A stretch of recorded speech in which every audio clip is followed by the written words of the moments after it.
Children's, ఈరోజు story వచ్చేసి అవివేకం. అనగనగా ఒక అడవి. ఒకరోజు అడవిలో ఒక చీమ వేగంగా పరిగెత్తుతుంది. కొంతసేపటికి దానికి ఒక ఎలుక ఎదురొచ్చింది. చీమ చీమ, ఎందుకంత వేగంగా పరిగెడుతున్నావు అని చీమను అడిగింది ఎలుక. అక్కడొక పెద్ద జంతువు ఉంది, నాకన్నా చాలా పెద్దది. అది నన్ను తినేస్తుందేమోనని పరిగెత్తుతున్నాను అంది చీమ. అయితే అది నన్ను కూడా తినేస్తుందేమో, నేను నీతో పాటే పరిగెత్తుతాను అంటూ ఎలుక కూడా పరుగు ప్రారంభించింది. అవి రెండు పరిగెత్తుతుండగా ఒక కుందేలు ఎదురొచ్చింది. ఎందుకలా పరిగెడుతున్నావు అని అడిగింది కుందేలు. అక్కడొక పెద్ద జంతువు ఉంది, నాకన్నా చాలా పెద్దది. అది నన్ను తినేస్తుందేమోనని పరిగెత్తుతున్నాను అంది చీమ. అవునవును అంది ఎలుక.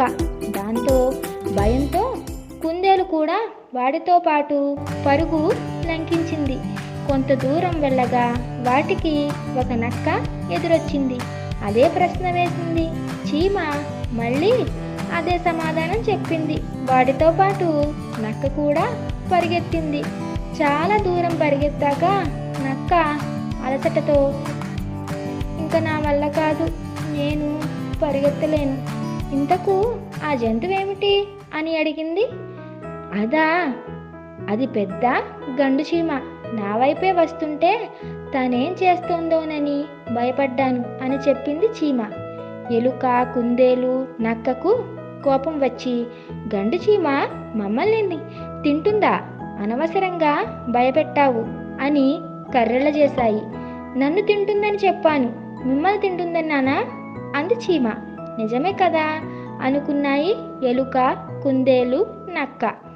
ఈ కథలో నీతి, ఇతరులు ఎందుకు భయపడుతున్నారో తెలియకుండానే మనం కూడా భయపడడం అవివేకం. ఈ స్టోరీ కనుక మీకు నచ్చినట్లయితే లైక్ చేయండి, షేర్ చేయండి, సబ్స్క్రైబ్ చేయండి.